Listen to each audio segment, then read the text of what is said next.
ভারত তাদের আসার কথা ছিল বাংলাদেশে 3 ম্যাচের ওয়ানডে এবং টি20 সিরিজ খেলতে। গেল কিছুদিন ধরেই আসলে কথাবার্তা চলছিল যে নিরাপত্তার কারণ দেখিয়ে ভারত আসছে না। অবশেষে সেটাই হলো, 2 বোর্ডের সমঝোতার ভিত্তিতে সিরিজটা পিছিয়ে গেছে। সিরিজটা বাতিল হয়নি। 2026 সালের সেপ্টেম্বরে আবারও ভারতের বাংলাদেশে এসে এই সিরিজটা খেলার কথা।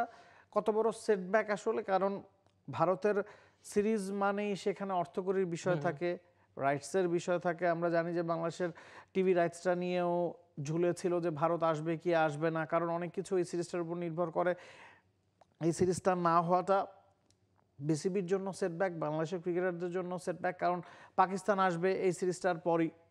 20, 22, 24 জুলাই খেলা ছিল, এরপরে আবার ভারতের সাথে খেলা ছিল। পাকিস্তানে গিয়ে একটা সিরিজ খেলার কথা, টানা খেলার মধ্যে থাকার কথা, সেখানে এই সিরিজটা না হওয়া নিশ্চিতভাবে বড় একটা ক্ষতি। তা তো বটেই। আর বিশেষ করে আপনি যদি ফ্যানদের কথা চিন্তা করেন, শুধুমাত্র আমি সবকিছু এক পাশে রাখছি, বাংলাদেশ ভারত ম্যাচ মানেই ঠিক আছে, আমরা মাঠের ক্রিকেটে ভারতের সঙ্গে খুব একটা লড়াই না হলেও অন্তত ইন্টারনেটে বা সামাজিক যোগাযোগ মাধ্যমে যে লড়াইটা হয়, যে ব্যাটেলটা হয়, আপনি বাংলাদেশের ক্রিকেট ফ্যানরা সবসময় এই সিরিজটা বিশেষ করে ইন্ডিয়ার সঙ্গে কখন নামবে মুখিয়ে থাকে। তো এই সিরিজ বা ভারতের এখন বাংলাদেশে না আসা অবশ্যই হতাশার। এখন যদি অন্যান্য দল বলে বসে যে ভারত আসছে না, আমরা কেন আসবো, তখন বিসিবিকে উত্তর দেবে। রাজনৈতিক বিষয় কি আপনি ভাববেন কিনা যে এটা শুধুমাত্র ক্রিকেটিং রাজনৈতিক বিষয় না, রাজনৈতিক বিষয় এখানে আছে, কারণ ভারতের সাথে বাংলাদেশের এখন যে রাজনৈতিক অবস্থা যাচ্ছে সেটার প্রভাব কি পড়েছে?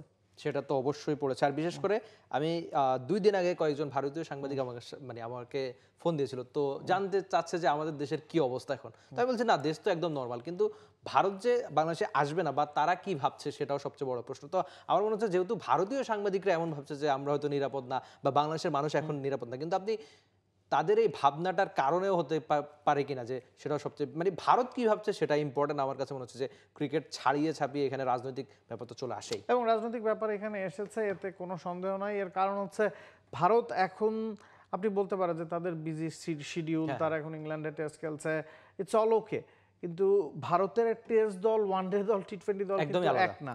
ভারত এমনও হয় যে এক জায়গায় টেস্ট খেলছে, আরেক জায়গায় টি20 খেলছে। তাদের টি20 দলটা পুরোপুরি আলাদা, ওয়ানডে এবং টেস্টের দলের সাথে তাদের কোনো মিল নাই। এবং টি20 যারা খেলেন তারা দেখা যায় আইপিএলে যারা পারফর্ম করেন তাদের নিয়ে একটা টি20 দল ভারত সবসময় রেডি রাখে, শুধুমাত্র বিশ্বকাপের ক্ষেত্রে 2-4 হয়তো ইনক্লুড করে। তো যেই ক্রিকেটাররা টি20 খেলতে আসতো তারা তো আর ক্লান্তি বা ঝক্কির মধ্যে থাকার কথা না। তার মানে হচ্ছে যে এখানে রাজনৈতিক ব্যাপারটাও আসলে নিশ্চিতভাবেই কাউন্টেবল, এবং সে কারণেই মনে হচ্ছে যে সিরিজটা আসলে এই কারণেই পিছিয়ে দেওয়া হয়েছে। হ্যাঁ, ওয়ানডে এবং টেস্ট দলের মধ্যে হয়তো আপনি মিল খুঁজে দিতে পারেন, তবে টি20 সিরিজটা চাইলেই হতে পারতো, এবং না হওয়াই বলছে যে এটা শুধুমাত্র ক্রিকেটিং ডিসিশন না, এর বাইরেও হয়তো অনেক কিছু এখানে কাজ করেছে। For more updates, subscribe to our YouTube channel and click on the bell icon. Follow us on Facebook and Instagram. Download T-Sports app to enjoy exciting games and highlights. Visit tsports.com.